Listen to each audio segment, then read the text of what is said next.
Live each day like it's your last, because it might be. Like, really, watch the sunset. Leave work at 5. Punch out. F it. Like, you are not here to work and die. That's what I would say right now, because I think a lot of people just feel like they're in this work rat race. Um, my main thing that I tell people, like, really live each day like it's your last. Obviously, you have to work and stuff, but get outside in nature. Like, you connect more with nature, you're connecting with God. Um, you're going to feel that love, and Mother Earth is there. We are a part of Mother Earth. So basically, like, when I would say, like, live each day like it's your last, like, where would you spend your last day? I mean, just live, like, and make life whatever you want it to be. Like I said, it could be heaven on earth, or it could be hell on earth. Like, it's our choice, really. My guest today is Jennifer Dean. Jennifer experienced a near death experience during chemotherapy treatments used to treat her leukemia that she was diagnosed with at 13 years old. She had a severe adverse reaction to her treatments, which threw her into a vegetative state. She was aware but locked in her body. Jen was in and out of consciousness. Upon drifting out of consciousness, she was taken to a loving, peaceful void. Shortly after she miraculously awakened from this state, she made a full recovery, not only from her vegetative state, but cancer as well. Doctors were stunned. Afterwards, her life was filled with many spiritual experiences, even before she knew what had happened to her. Jennifer, I am so excited to have you here. You've had one of the most profound experiences a person can have in this lifetime. And I appreciate you so much for coming on to share that with my viewers. Thank you. Oh, thank you for having me.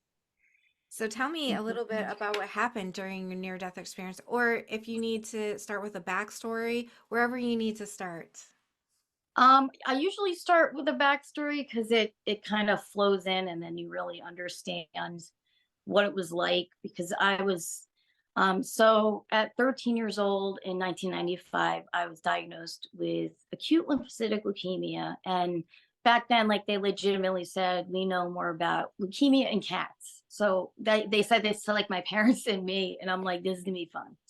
And so they started, like, heavy duty treatments, and part of the treatment protocol was intrathecal methotrexate, which is a chemotherapy drug injected into the spinal fluid through a spinal tap, to kill any cancer cells that maybe could have migrated to the spinal fluid in the brain. So weeks into these treatments, and I was getting them weekly. Like, it was like every Friday. It was a bone marrow and a spinal tap every Friday. So eventually, I got to the point in the protocol where they wanted to do radiation on my brain, because that was also part of the protocol. It was like heavy duty. So I even actually have the tattoos and everything.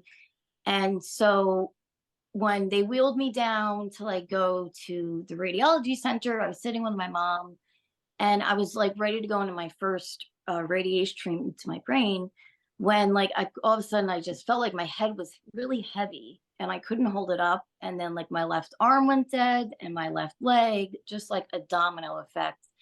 And I looked over at my mom, who was with me, and I said, so I really don't feel well. Something's wrong. And she knew immediately. She said I was drooping on my left side. So it looked like I was having a stroke. And she was a home health aide for years. So she knew what she was looking at. She ran and got the nurse. They rushed me back to my room. Um, I could still speak at this. I don't remember a whole lot. I remember the next thing I remember from them, like, rushing me, is just being in my bed and my oncologist opening the curtain, like, looking at me, and I could still kind of speak at this point.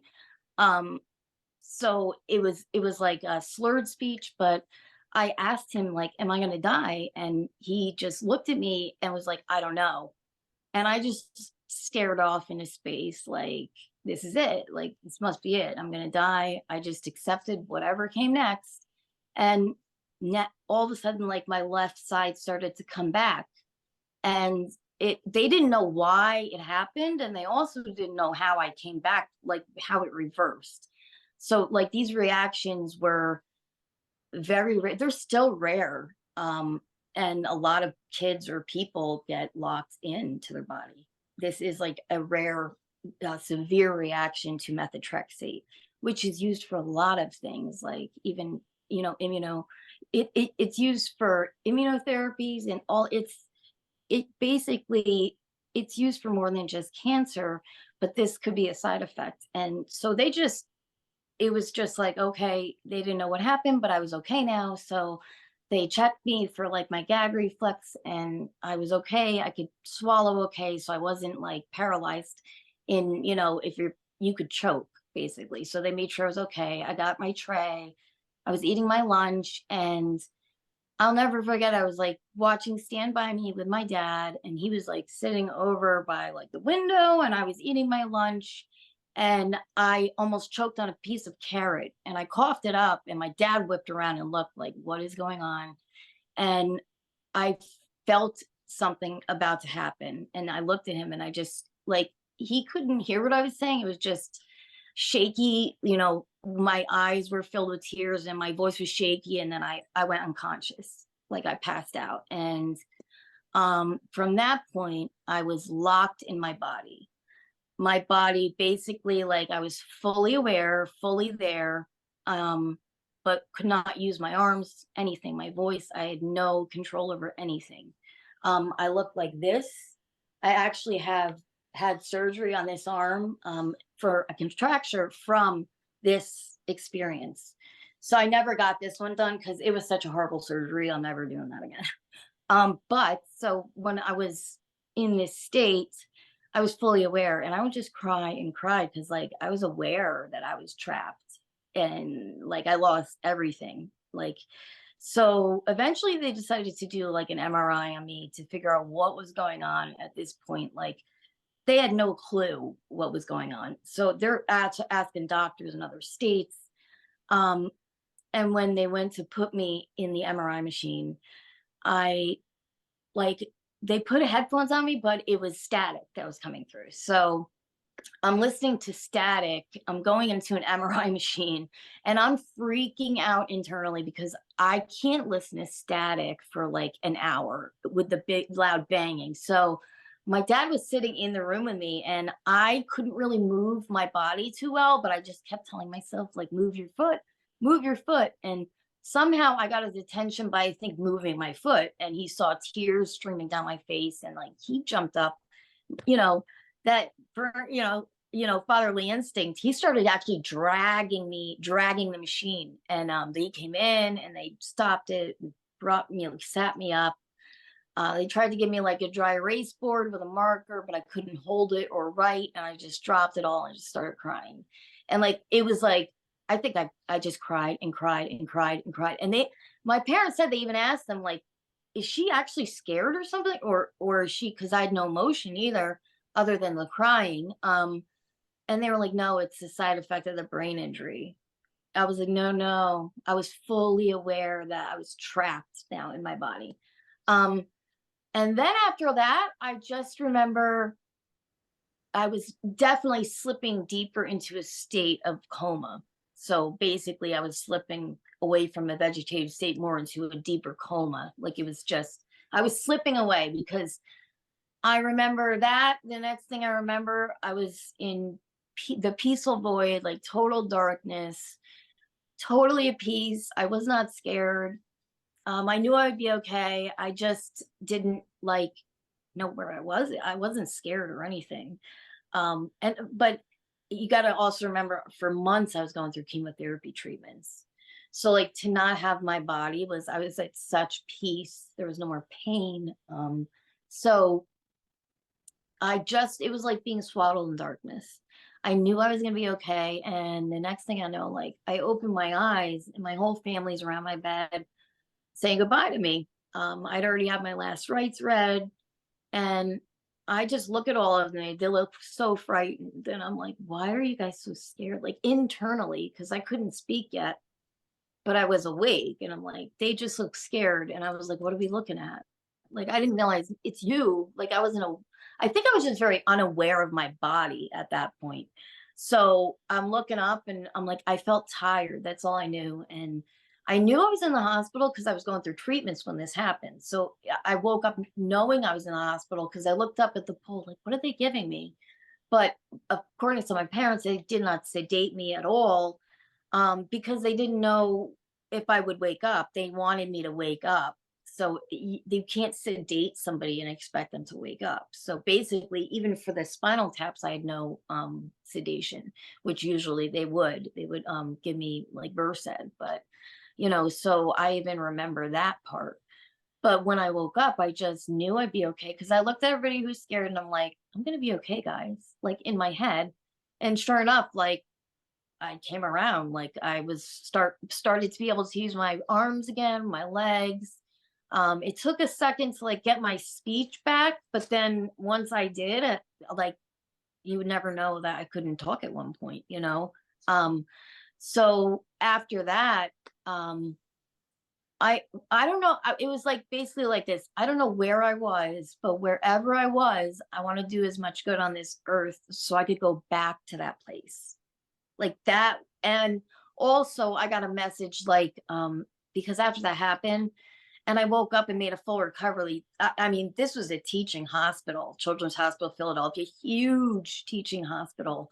So I had a sea of residents, like, which, I actually work in home health, so I don't work with the doctors because the white coat terror I have, it's crazy. As long as they're not my doctor, I'm okay. But it's like I looked at that and I thought to myself, I must have survived to teach doctors keep their minds open. Because it literally was like they basically said to my parents, listen, she's either going to die or she's been trapped in a vegetative state for the rest of her life. And she's need 27 or 24/7 care. Like that's either or. She's not walking away from this. So for me to wake up and just fully recover was like, what just happened? And they said it was a miracle that I woke up. They did nothing. They didn't know what to do. Like that's why I had my whole family around the bed. I already had my last rites read. Like I was on the way out and I just woke up. I woke up and graduated from hospice. Essentially, it was hospice at that point because palliative care shifts into hospice at end of life. So I basically woke up and graduated from hospice back up to like the palliative care, which is more like, living with the issues rather than letting go and drifting off, which I do take hospice cases as a nurse because I know I tell them, don't be scared. It's okay to let go. A lot of times that person needs to hear that in order to let go. But yeah, so I've had a lot of crazy other things that kind of intertwine with that. Like in my early 20s, I worked with the county medical examiner as an autopsy assistant. And this was like 7 years after this happened. So after my near-death experience, I made a full recovery. I went through another, like, I don't even know, year of treatments. And basically the way I was looked at it is like, it could be so much worse, oh, I'm in pain. It could be a lot worse. I could be trapped in my body right now. There was always that like comparison. So it's like nothing was as bad as that, even chemotherapy. So I soared through that. I still had issues, but nothing that almost killed me. And then I buried the memories. So it was interesting to kind of be guided right back to death, like 7 years later, as an autopsy assistant. So that's and then right into like hospice nursing. It's like this circle. And I've noticed that with a lot of NDErs get really guided to death work, you know, I think so, to yeah, especially hospice. hospice is so much different. Their outlook is so much different from the rest of medicine. Like it's so much, and my oncologist was actually a palliative care specialist. even if I look at him up today, he's a palliative care specialist. So he did oncology too. But so I, from a young age, was made, when you a child has cancer, they don't just treat the cancer, they treat the mental health, the spiritual health. It's all part of that palliative care package, basically. And then if the child gets close enough to death, now they're in hospice. So essentially that's what happened. I just gave right back, like, hey, I'm back. So what was it like when you were trapped in your body? Did you said you don't know where you went. What was it like? It was like, I can't even I can't even explain it, because even the darkest dark, like even just closing your eyes and going to sleep, it was much darker and like a deeper like realm than that. It wasn't just sleeping. I definitely I came back. I mean, I have a 7-year-old son, so I know he's my purpose. It took a long time to get there, but um I came back, I was sent back, you know what I mean? Most people, if they can stay, they will stay. And that sounds horrible, but that's that's how it is though. I'm not afraid of death, because of that. Did you have conversations with anyone while you were over there that told Not over there, but I've had spiritually transformative events. And that's why I tell people, don't get hung up on these words. An NDE is no higher ranking than a spiritually transformed. It's all the same. It's all the same. Some people don't have to almost die to get there. You know what I mean? Some do. It's just, it depends. But I didn't, but when I was in my darkest hour in grief, I did get, I did have like a being, like a light being, I believe, that just embraced me when I needed it the most. And I saw what I had to see for closure, and then I was good.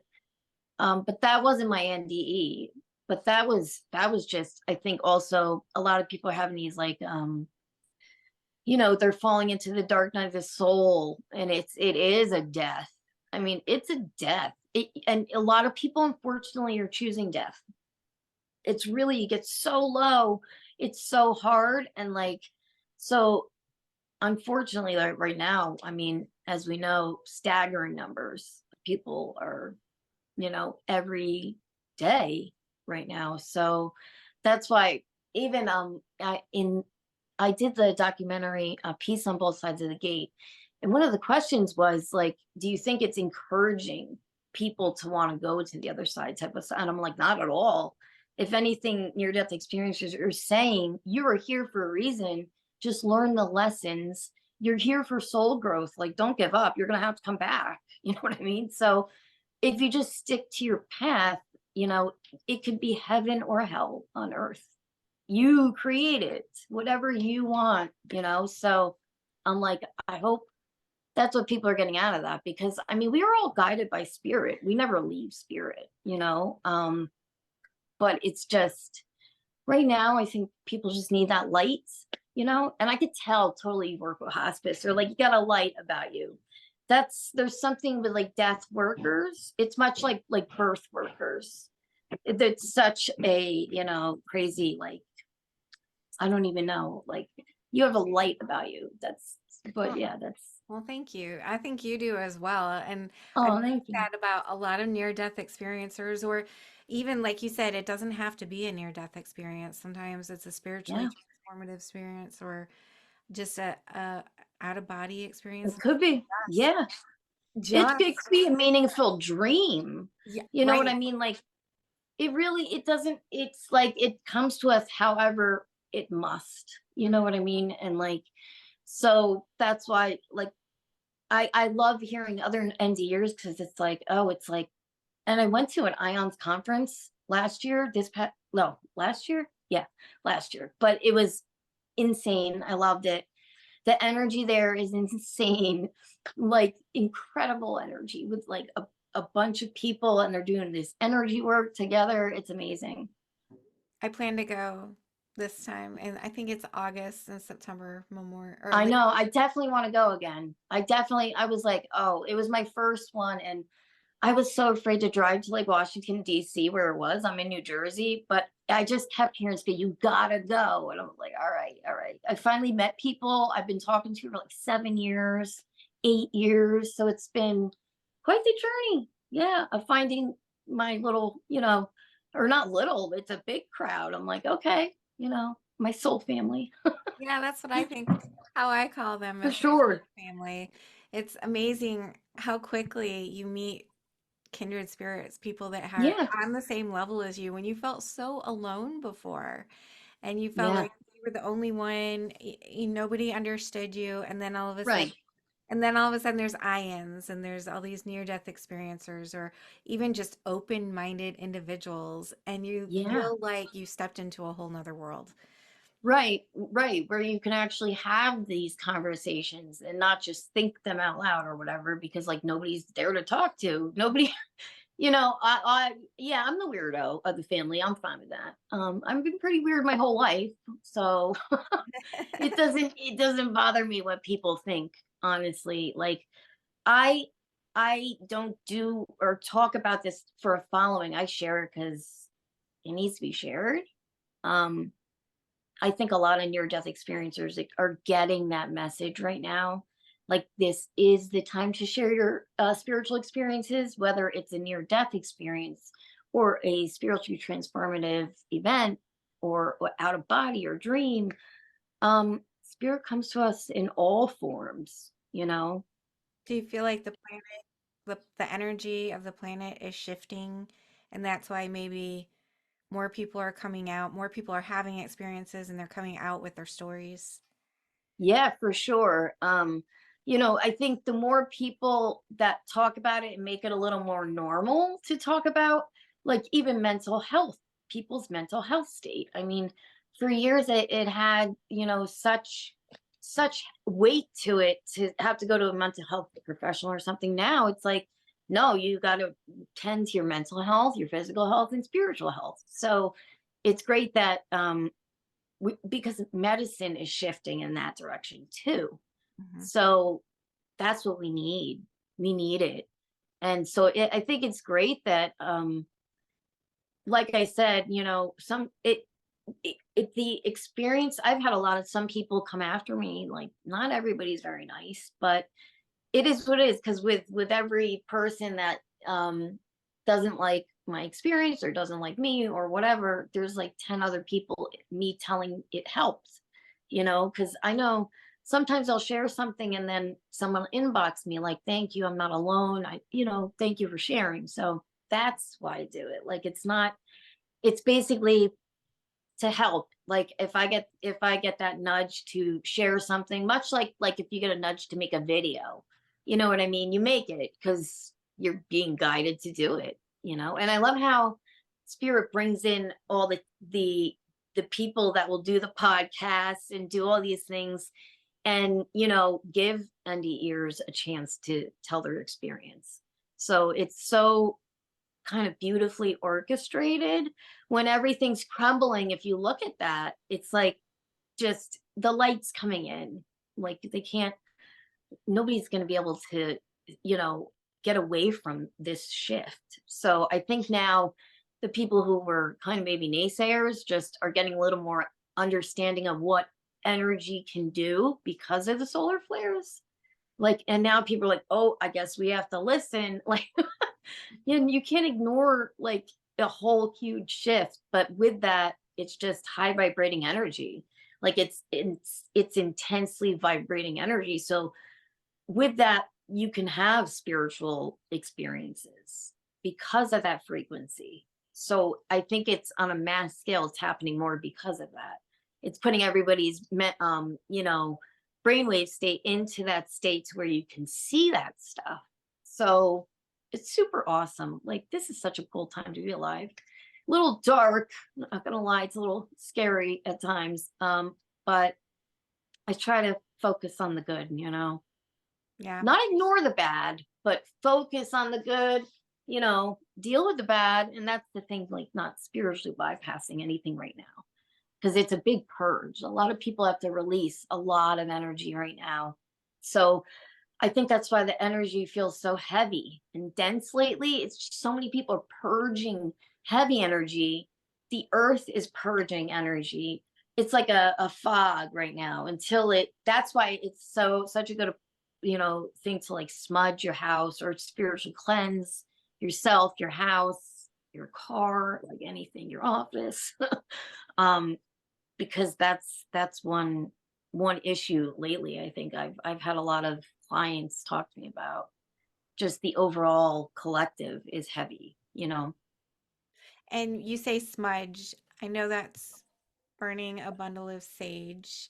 Can you go into a little more detail for people that maybe they don't know what Well, smudging? it's really spiritually cleanse. I'm going to say spiritually cleanse because Okay. smudging, I think that might be Native American. So it's what they do, but I'm not Native American, so I'm not going to go into. But it's how the Native Americans do it. It's called smudging. But I guess I would be spiritually cleansing. So basically, you just get. You can use Palo Santo. That's like a high vibrating plant, or you can use sage, white sage. But I guess a lot of people are going after sage right now. So now there's not a lot of sage on. It's like, so know that there's other herbs you can burn to, help the energy in your house. But I would say like smudge just around your door, yourself first, you light it. Sit down, set the intention, you want to energetically cleanse your home, your space, yourself. Um, and then you could either look up a prayer, write out your own type of prayer, and just say it. And I listen to like, actually, there's music you can play on YouTube that's like energy home cleansing. So I play that and I just smudge. And then I do every room and I open the windows and I say out 3 times, close it, and we're good. Like I do that often though, and like it's really relaxing in my place because I do that. I tell people like at your place, that's what I do. I just teach people how to do stuff because if you know what to do, you're gonna feel a lot better. This shift into all of this stuff. I mean, I kind of went through this like I don't know. I started down the road like probably 8 years ago and that's when I started to remember my NDE. I started to remember it because it happened 20 years prior and I just blocked it out. So, when I was in my mid 30s and life was just kicking my butt and I was, bringing me my knees, that's when I started like asking God, why am I here? Like what I lost a loved one. I was so upset. Why am I still here? And I was in a dark place. So then eventually, like the memories started to come back. It was almost like God being like, this is why, like reminding me of that second chance. Like, but being able to process that, 2 months later, I was pregnant with my son, and I've been trying for 7 years. So I must have had a massive like energetic block that I didn't know about. But yeah, it was incredible when I started to remember that. And then I got pregnant with my son, and like he is definitely without a doubt my purpose. I talk about him all the time, but he's my baby boy.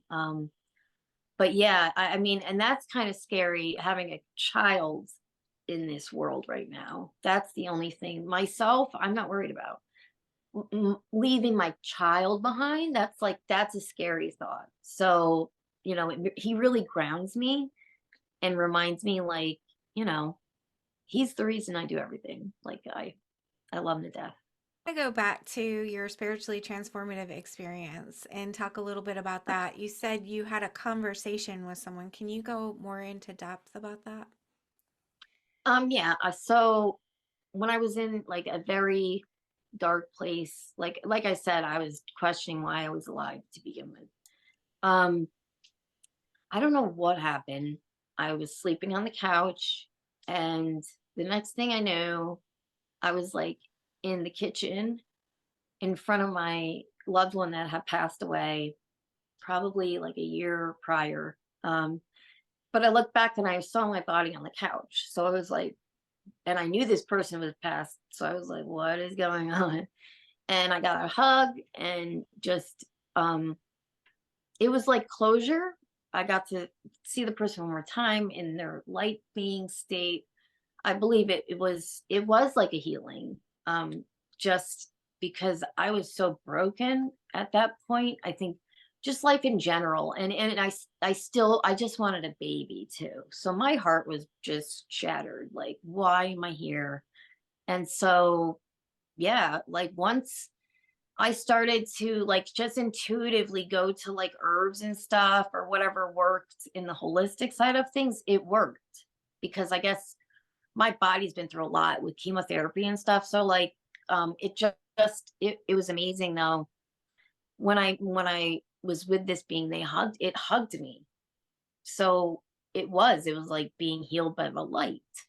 It was like a light being dressed up, basically. Like I knew who was behind it, but it's exactly what I needed to see. So that experience, that was just as powerful as NDE. And it brought me out of a dark place again. I was in a dark, but this darkness was scary. It was the earth dark. That's the thing. People think of darkness as like that would be really scary, but you're thinking of like earth and that being in the dark on earth. This would be like, imagine just floating in space, darkness, just that weightless feeling of just amazingness, like it's totally different. So, but that spiritually transformative event pulled me out of a dark place. And then 2 months later, I got pregnant with my son. So, you know, that's why like I said, don't get hung up on the letters or the words, really. It's just, if it's special to you, that's the only person it needs to be special to. Like nobody else needs to understand your spiritual experiences. So I really didn't talk about them much. But it was definitely like I was still on my journey. So I didn't really talk about those experiences as much back then. But now thinking back, it really did. That was like the pivotal moment of when my whole life shifted. And then like it was almost like my intuition got louder. Um, which it was just interesting with the remembering of the experience that I went through. And then this experience, it was pretty incredible at that time. So that was I don't even know, 9 years ago or 10 years ago. Was it 10? I think 10 years ago. So that was a while ago. But now, yeah, it's like eventually you get to a point where, I mean, we're always healing, but we're never not going to be healing from something. We're always learning. So, a lot of times the truth is painful, or we have to let things go we don't want to let go of, but we know we have to, and it hurts. But once you heal from that, you recenter and bring in the next part of your story. So it's like, and you never know, that piece you let go, maybe it's coming back around. That's the thing. Just trust the journey. It's hard to trust sometimes. You said that your intuition became a lot stronger after this experience. Did you gain any kind of like extrasensory perception gifts? Um, I was clairsentient the most, which is interesting because when I had my NDE, I didn't see the lights, but I felt the love. I felt the light, but I didn't see it. So it's almost interesting that my clairsentience comes back extra strong. If I know something, I know it. I try not to self-doubt. Like I try to stay on point with that. The other extrasensory perceptions did strengthen. Um, I don't really have the taste. Hearing, I definitely can hear. So clairaudience, I have that. All of those, basically, they showed themselves and I had to develop it. You know what I mean? So it's a much stronger now, my intuition, than back then.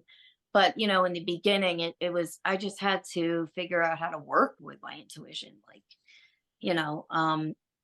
But yeah, I felt like it grew stronger with every experience.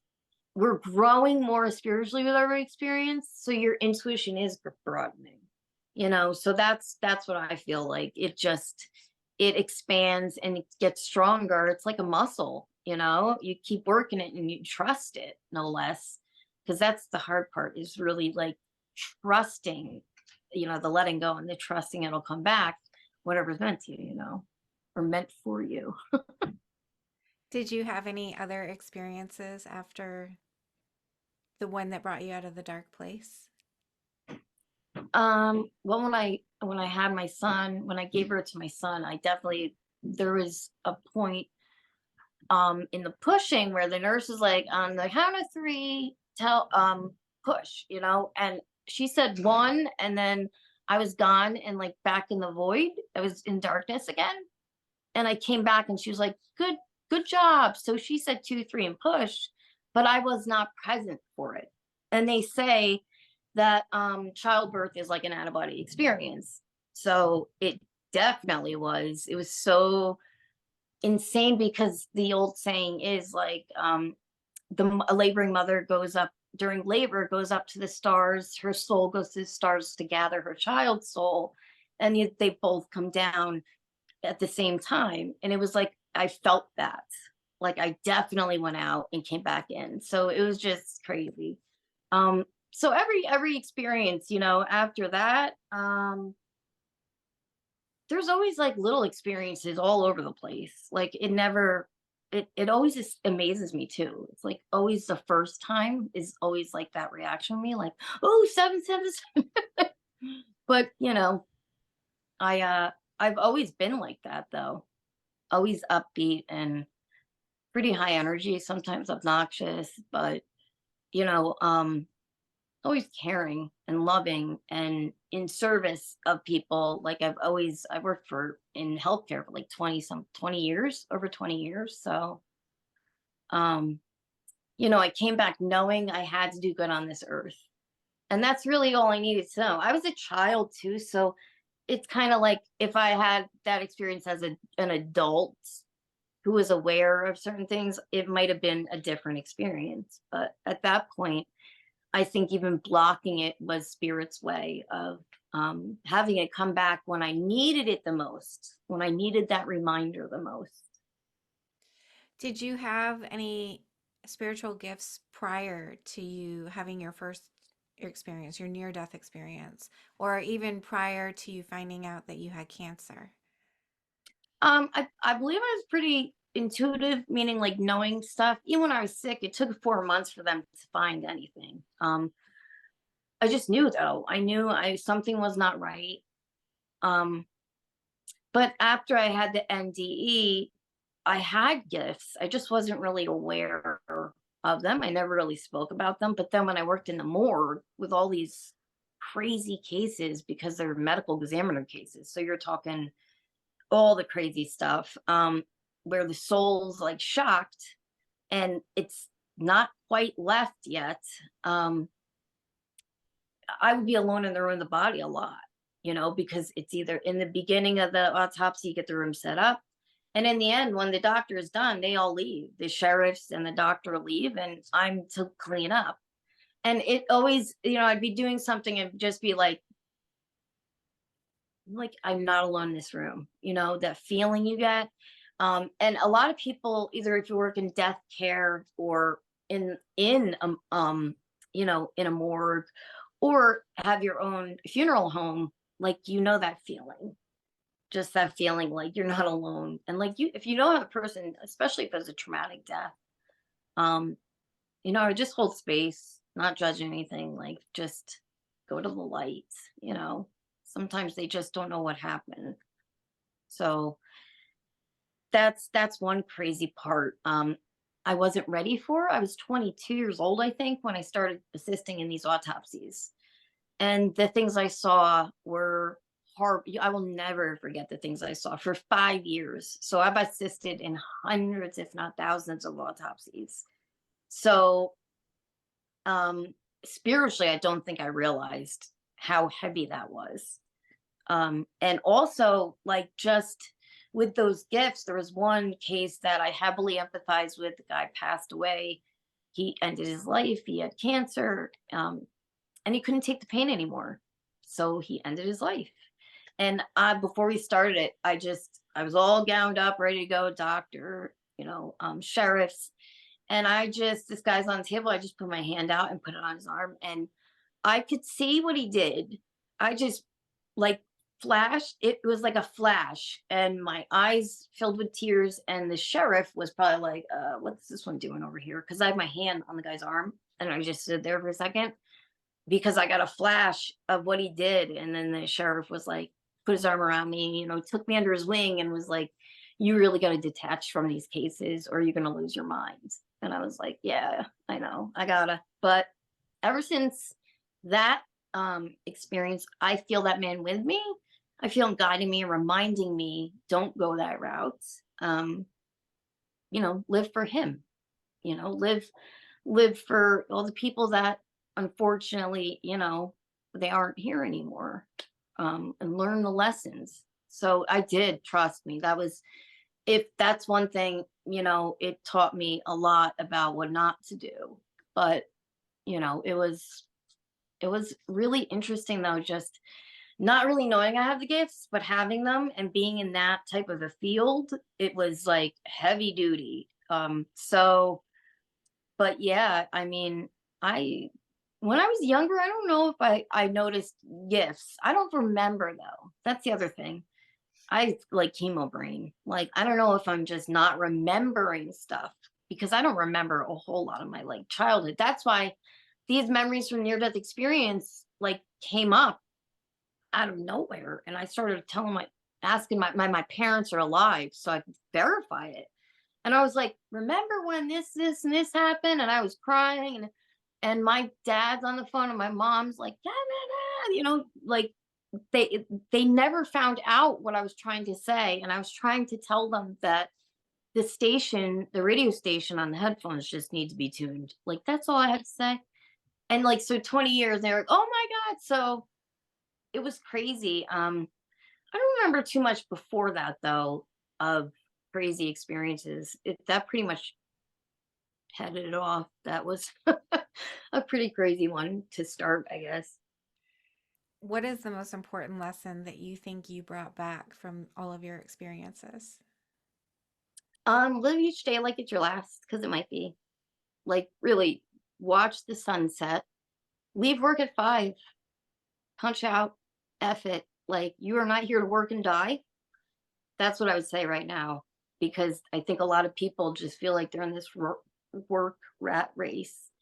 My main thing that I tell people, like, really live each day like it's your last. Obviously, you have to work and stuff, but get outside in nature. Like, you connect more with nature, you're connecting with God. Um, you're going to feel that love, and Mother Earth is there. We are a part of Mother Earth. So basically, like, when I would say, like, live each day like it's your last, like, where would you spend your last day? I mean, just live, like, and make life whatever you want it to be. Like I said, it could be heaven on earth or it could be hell on earth. Like it's our choice, really. But just remember that this is a blip in time. A blip. Like we could just be blinking right now and that's our entire lifespan. So it's, you know, the now is the only thing that's here. So that's why that my message is always just live each day like it's your last. Yeah, and set aside you time, where you can sit in silence, you can do your thing. Don't feel like you're being selfish to take time to yourself also. Um I think, as everybody's families and lives, like realistically, the best thing would be to like, just let's go live on the beach, let's live off the beach. But like that's not realistic in an everyday type of society right now where everything's so expensive. We all are in this rat race. We're like, when is this going to stop? But just stay strong, like while you're doing that, and really connect with the earth. That will help you to stay in the now. And if you're connecting barefoot, it's like a channel of light that's coming through you. So it will help you to stay like today is your last day, but also see what's coming if it's not. So You've done a lot of work to produce actual materials to help other people. Can you tell me a little bit about what's available if someone were looking for more information? sure. On Facebook, I am Mystical Mama on Facebook. Hold on one second. Sorry, I wrote stuff down because I can't remember anything. Mystical Mama on Facebook. And also I was in a documentary, and it's peace on both sides of the gate.com. You can check that out. It was called Peace on Both Sides of the Gate. James Bonato was the director, and it was an NDE documentary. Me and 4 other NDers were interviewed, and shared our experience. And I actually a part of a book that is multiple NDErs also. I'm one of 14 NDErs. So there's several experiences in this book coming out on March 21st. It's not quite out yet, and I love that that's like spring. So it's like a new, but it's called kind of a dark subject, but Death, a compilation of transformative near-death experiences. So I'm co-author of that. And yeah, and then I have my website, heavenandearthhealing.net. And so I am a Reiki practitioner. I'm a Reiki nurse, actually. So I'm a nurse and a Reiki practitioner, a Reiki master teacher. So I do share a lot. Instagram and TikTok are Reiki Nurse Jen, JEN. So I just basically whatever comes to me that I can share, I just share it there on these platforms. This way, the messages that are coming to me are getting out somewhere, because I'm always like, whoever needs to see them will see it. Like, as long as I put it out there. But that's the thing. It's like you get to a point with your journey where you got to really get it out there. That's what is expected. Even if it's like a really scary thought, to be like really out there. I'm excited. I'm hopeful that it will help others. Um, and it will inspire. That's really what I just want to be, like an inspirational speaker, really, just to help anybody who's going through a rough time, because like just know that it will get better. It does get better. Well, you've been an incredible inspiration today. Well, thank you. And your Thank you so story much. is absolutely amazing. Your multiple stories, everything that you've been through, and all the resources that you have put together to help or have been a part of to help others. Is the book going to be available on Amazon? Yes, it'll be available. I'll give you the link, and you can like pre-order it. There's a pre-order button, and then it'll bring you to where you can pre-order or order it when it comes out. And yeah, it's hardcover copy, so they're nice. It came out. Good. It's super, yeah, I'm super excited about that. And it was so much fun working with the ND ears for the documentary, and like we're like a family now. Like that documentary, it's the only one he did on ND years, and we're like a family. It was like it's such an amazing experience. So to do another project with so many, I'm like, oh, this is gonna be so exciting. So yeah, I'm excited, and I hope everybody can feel the light from it, because that's really what we're all bringing through, is the light that's available to all of us at all times. Definitely. Thank you so much, No Jennifer. problem. Thank you so much for having me on. Yes, and I know you had a lot going on, but you made time, and that means so much. Oh, no It problem. Thank shows your you. dedication to wanting to help others and really speaks volumes about who you are as a person. So I, Oh, thank you. yeah, and I wish you all the best and everything.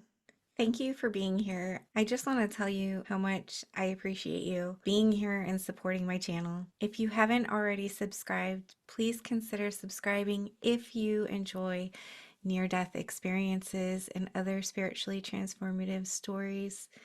It helps the algorithm know that this information is useful and push it out to more people. And that's the goal, to get as many people to know that we are eternal spiritual beings and that we never die. Our bodies might die, but our essence will never die. And I want people to live with less fear. Let's all spread the word. Like, comment, subscribe, share, hit that little notification bell so you get all the notifications when my videos post. Thank you for all of your support. I'm sending love to you.